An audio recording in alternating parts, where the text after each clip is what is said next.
Hello बच्चों, myself Jitendra Kumar. Welcome to the bright academy. आज के इस लेक्चर में बात करने जा रहे हैं न्यूमेरिकल्स। इसके पहले लेक्चर में भी हमने बात की थी न्यूमेरिकल्स की। आज कुछ नए न्यूमेरिकल्स लाए हैं जो कि बोर्ड एग्जाम के लिए बहुत ही इंपॉर्टेंट हैं। चलिए देखते हैं। An electric lamp whose resistance is 20 ohm and a conductor of 4 ohm resistance are connected to a 6 volt battery. Calculate the total resistance of the circuit, the current through the circuit and the potential difference across the electric lamp and conductor। ये diagram circuit बना हुआ है। आपको पूछा है इस circuit का total resistance. ये दोनों देख सकते हैं सीरीज में जुड़े हुए हैं। ठीक, इसमें 3 क्वेश्चन है। Total resistance of the circuit, तो दोनों सीरीज में है। मान लीजिए ये R1 है, ये वाला R2। Given R1 equal to 4 ohm and R2 equal to 20 ohm. तो टोटल रेजिस्टेंस सीरीज का सर्किट का क्या हो जाएगा? सीरीज कॉम्बिनेशन के लिए टोटल रेजिस्टेंस, इक्विवेलेंट रेजिस्टेंस क्या होता है? सिंपली जोड़ देते हैं R1 प्लस R2, तो 4 प्लस 20 दैट इज 24 ओम हो जाएगा इस सर्किट का टोटल रेजिस्टेंस। ये ए का आंसर हो गया। बी वाला पोर्शन क्या पूछा है? The current through the circuit. तो ओम्स लॉ से आप जानते हैं V equal to I R. अगर हमें I निकालना है तो हमें क्या चाहिए? टोटल वोल्टेज 6 वोल्ट है और टोटल रेजिस्टेंस 24 ओम है, तो करंट I इक्वल टू हो जाएगा V बाई R। और V की वैल्यू कितनी है? 6 और R की वैल्यू 24। इसको कट करिए, 1/4 एम्पियर, या फिर डिवाइड करेंगे तो 0.25 एम्पियर आ जाएगा। इसको डिवाइड करेंगे तो 0.25 एम्पियर आएगा। ठीक, ये हो गया करंट थ्रू दी सर्किट। अब सी वाला देख लेते हैं। Total potential difference across the potential difference across the electric lamp and conductor. आपको पता है जब रजिस्टर्स सीरीज में जोड़े गए होते हैं तो उनके अक्रॉस करंट तो सेम होती है बट पोटेंशियल डिफरेंस अलग अलग होता है। तो मान लीजिए इसके कंडक्टर के क्रॉस पोटेंशियल डिफरेंस V1 है और लैंप के क्रॉस V2 है, तो V1 equal to I R1 हो जाएगा। I सेम रहेगा, सीरीज में है। I कितना है? 0.25। R1 कितना है? 4। मल्टीप्लाई करेंगे 100 हो जाएगा, दैट इज 1 वोल्ट हो जाएगा। V1 equal to 1 volt and V2 equal to IR2 करेंगे। करंट सेम रहेगी, सीरीज में है। R2 कितना है? 20। मल्टीप्लाई करेंगे 5 वोल्ट, 5.00 वोल्ट या 5 वोल्ट। देख सकते हैं V1 कितना आया? 1 वोल्ट और V2 कितना आया? 5 वोल्ट। और टोटल बैटरी का जो पोटेंशियल अप्लाई किया गया है 6 वोल्ट। इन दोनों को ऐड करेंगे तो 6 वोल्ट आ जाएगा। चलिए देखते हैं next.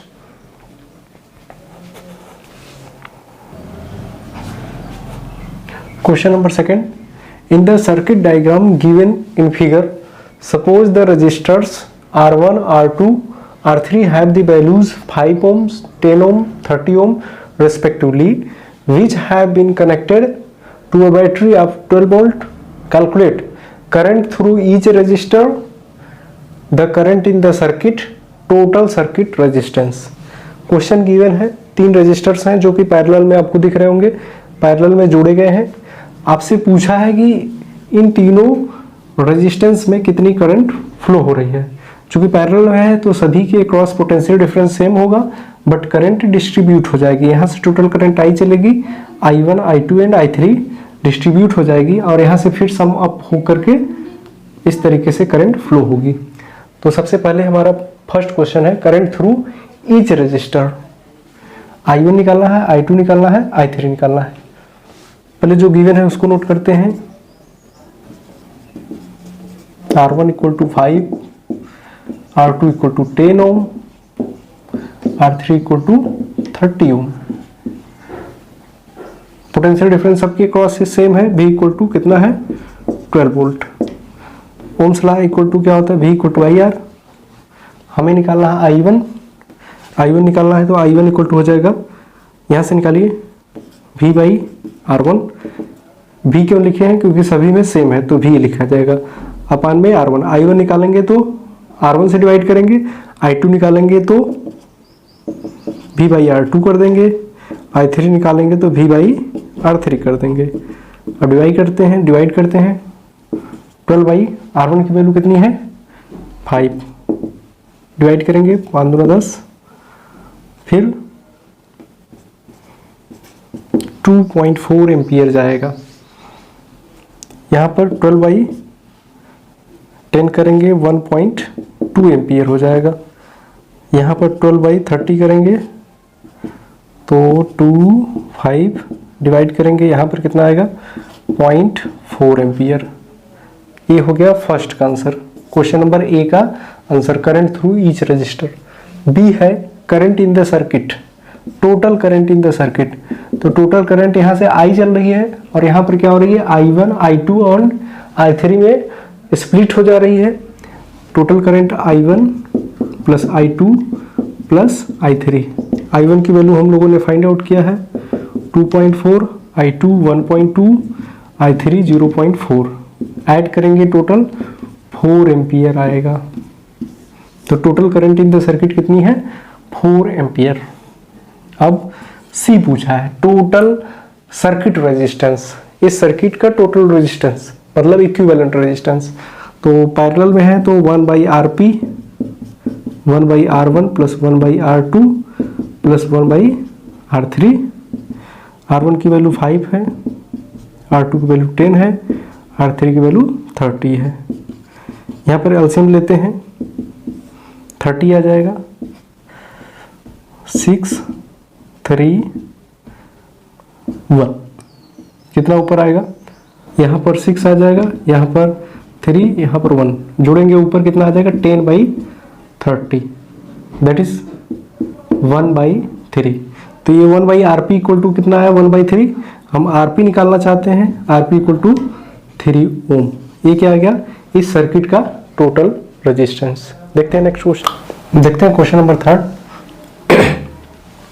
In figure R1, R2, R3, R4, R5 and a 12 volt battery is connected to the arrangement. Calculate the total resistance of the circuit. इस सर्किट का टोटल रेजिस्टेंस फाइंड आउट करना है and total current flowing in the circuit. इस circuit में total current कितनी flow हो रही है उसको फाइंड आउट करना है। हमें दो चीज निकालना है, एक तो टोटल रेजिस्टेंस एंड टोटल आपको करंट निकालना है। गिवन है, यहाँ पर देख सकते हैं R1 R2 पैरेलल में है, R3 R4 R5 पैरेलल में है। इन सब की वैल्यू गिवन है। R1 equal to 10 ohm, R2 40 ohm, R3 30 ohm, R4 20 ohm and R5 60 ohm है। यहाँ पर देख सकते हैं ये दोनों पैरेलल में है क्योंकि इन दोनों का फर्स्ट टर्मिनल एक पॉइंट से जुड़ा है और सेकंड टर्मिनल दूसरे पॉइंट से जुड़ा है। तो R1 R2 आपस में पैरेलल है, R3 R4 एंड R5 आपस में पैरेलल है। तो इन दोनों का इक्विवेलेंट रेजिस्टेंस निकाल लीजिए और इन दोनों का इक्विवेलेंट रेजिस्टेंस निकाल लीजिए, तो ये सिंगल हो जाएगा। और फिर इसका सिंगल और इसका सिंगल सीरीज में होगा, उन दोनों को सीरीज का फॉर्मूला लगा करके कैलकुलेट कर लेंगे। तो मान लेते हैं इन दोनों का इक्विवेलेंट रेजिस्टेंस RP1 है, तो 1 बाई RP1 इक्वल टू हो जाएगा 1 by R1 plus 1 by R2। 1 by R1 कितना है 10, R2 40, एलसीएम लेंगे 40 आ जाएगा, यहाँ पर 4 plus 1 that is 5 by 40, cut करेंगे 5, 1 बाई 8 आ जाएगा। RP1 कितना आ गया 8 ओम, मतलब इन दोनों का इक्विवेलेंट रेजिस्टेंस 8 ओम आया। अब हम इन तीनों का निकाल लेते हैं। तो 1/R(P2) मान लेते हैं कि उन तीनों का इक्विवेलेंट रेजिस्टेंस है। तो 1/R3 plus 1/R4 plus 1/R5 value put करते हैं। R3 की वैल्यू 30 है एंड R4 की वैल्यू 20, R5 की वैल्यू 60 है। इन सब का एलसीएम ले लेंगे तो 60 आएगा। यहाँ पर 2 बचेगा, यहाँ 3 बचेगा, यहाँ 1 जोड़ दीजिए। 6/60 कट करेंगे 1/10 आ जाएगा। ये 1/RP2 है, हमें निकालना है RP2, तो रेसिप्रोकल कर देंगे तो RP2 आ जाएगा 10 ओम। तो ये जो फिगर है यहाँ पर इस तरीके से सिंगल हो जाएगा और आगे ऐसे एमीटर और फिर यहाँ पर एक सिंगल, तीनों का इक्विवेलेंट हम निकाल चुके हैं। वो क्या है RP2 और इन दोनों का इक्विवेलेंट रेजिस्टेंस RP1। यहाँ पर बैटरी लगी है 12 वोल्ट की। इस तरीके से हमारा सर्किट है, ठीक। तो अब देख सकते हैं RP1 और RP2 सीरीज में है, तो जो टोटल रेजिस्टेंस हो जाएगा फर्स्ट का answer RS equal to RP1 plus RP2। RP1 की वैल्यू हमने कैलकुलेट किया है 8 ओम और RP2 की वैल्यू 10, दैट इज 18 ओम आ गया। तो क्वेश्चन नंबर ए का आंसर आ चुका। अब total current flowing in the circuit पूछा है, बी का आंसर। अब जानते हैं V equal to IR। Total current निकालना है तो टोटल पोटेंशियल चाहिए और टोटल रेजिस्टेंस चाहिए। और टोटल पोटेंशियल कितना है 12 वोल्ट 12 वोल्ट और टोटल रेजिस्टेंस कैलकुलेट किया है 18। कट करिए, 6 से काटेंगे 2 आएगा, यहाँ पर 3 आएगा, that is I equal to 2/3। इसको और डिवाइड करेंगे कितना आ जाएगा 0.666, इसी तरीके से आगे बढ़ता रहेगा। तो दैट इज I की वैल्यू आ जाएगी 0.67 एम्पियर। ये क्या आ गया total current in the circuit. Question number B का आंसर। चलिए देखते हैं क्वेश्चन नंबर नेक्स्ट।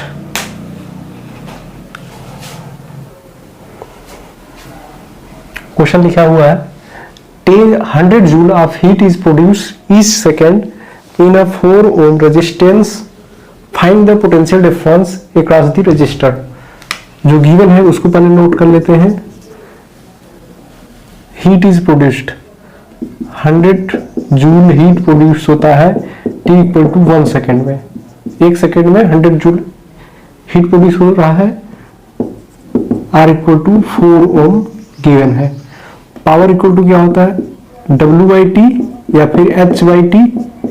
तो यहां से पावर हम निकाल लेंगे 100/1। हीट एनर्जी दिया है 100 जूल एंड टाइम दिया 1 सेकेंड, तो 100/1 that is P equal to 100 watt. और R गिवन है 4 ओम। हमसे पूछा है पोटेंशियल डिफरेंस या फिर कैपिटल V। अब आप जानते हैं power equal to V square by R होता है। हमें निकालना है V निकालना है, तो V स्क्वायर इक्वल टू लेंगे तो P इंटू R हो जाएगा और V लेंगे तो रूट में P into R, power into resistance. Power की वैल्यू कितनी है 100, R की वैल्यू है 4। स्क्वायर रूट ले लेंगे, 100 का स्क्वायर रूट 10 और 4 का 2, that is V equal to 20 volt. ये आ गया potential difference across the 4 ohm resistors. देखते हैं नेक्स्ट क्वेश्चन।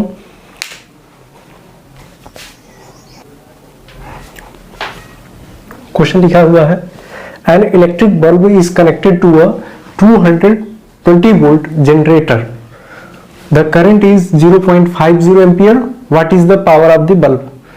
गिवन है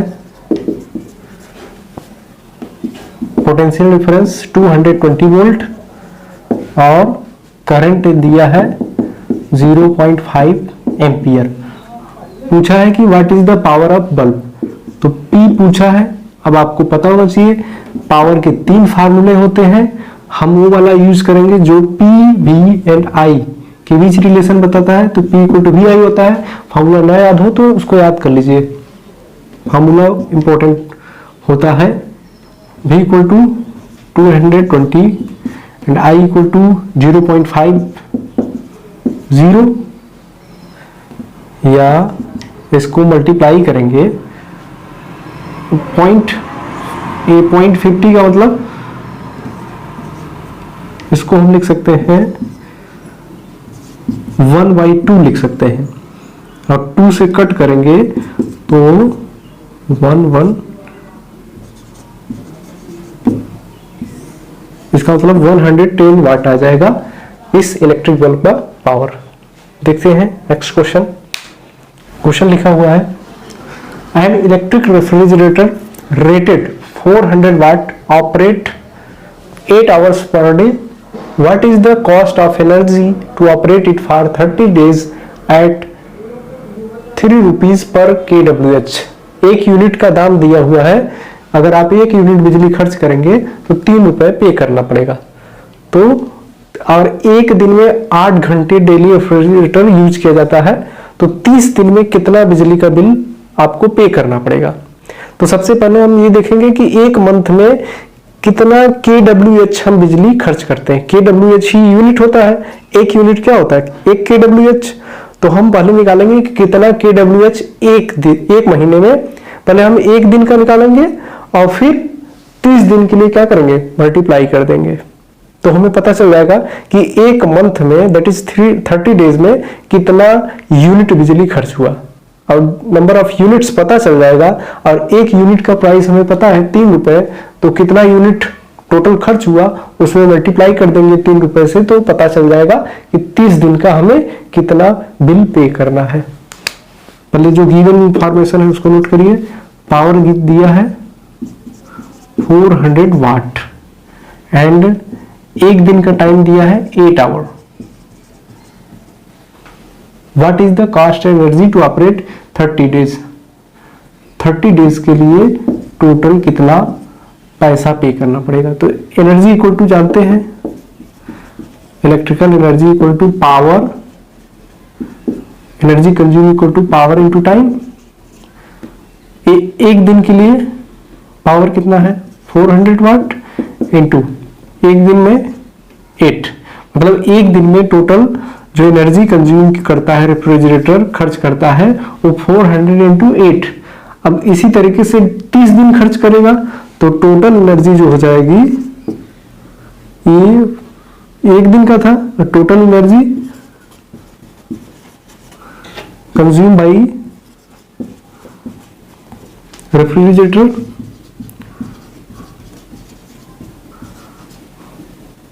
फॉर 30 डेज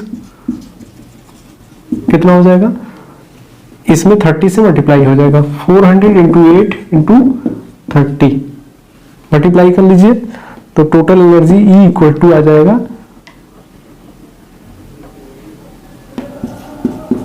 इन दोनों को मल्टीप्लाई करेंगे 240 आएगा इंटू 400। फिर इन दोनों को मल्टीप्लाई कर लेते हैं, कितना क्या, इतना, ये 400 वाट था, यहाँ पर क्या था वाट था, और 8 किस में था, आवर में था। तो जो हमारा आंसर आएगा वाट आवर में आएगा। और हमें क्या निकालना है, किलो वाट आवर। तो इसको ये वाट आवर में आया है, इस एनर्जी को हमें किलो वाट आवर में कन्वर्ट करना पड़ेगा। और 1 kWh हमें पता है 1000 WH होता है watt hour. 1 kilo watt hour equal to 1000 watt hour. तो 1 watt hour equal to 1/1000 kilo watt hour हो जाएगा। तो यहाँ पर 1 आवर की वैल्यू 1/1000 किलो वाट आवर कर देंगे, तो हमारा जो वैल्यू है वो kWh में आ जाएगा, किलो वाट आवर में, इंटू 1/1000 kWh। यहाँ से 30 कट जाएंगे तो E कितना आ गया 96 kWh, या कितने यूनिट बिजली खर्च हुआ 96 यूनिट्स kWh को 1 यूनिट बोला जाता है, तो 96 यूनिट खर्च हुआ। तो टोटल जो बिल हो जाएगा, 1 यूनिट का बिल हमें पता है 3 रुपए है, तो 96 यूनिट का 96 इंटू 3 मल्टीप्लाई कर देंगे 8 288 रुपीज, 288 रुपीज। ओके, आ गया 30 दिन का बिल। आज के लिए बस इतना ही, मिलेंगे नेक्स्ट लेक्चर में, आगे बात करेंगे। अगर अच्छा लग रहा हो, समझ में आ रहा हो तो लाइक शेयर एंड सब्सक्राइब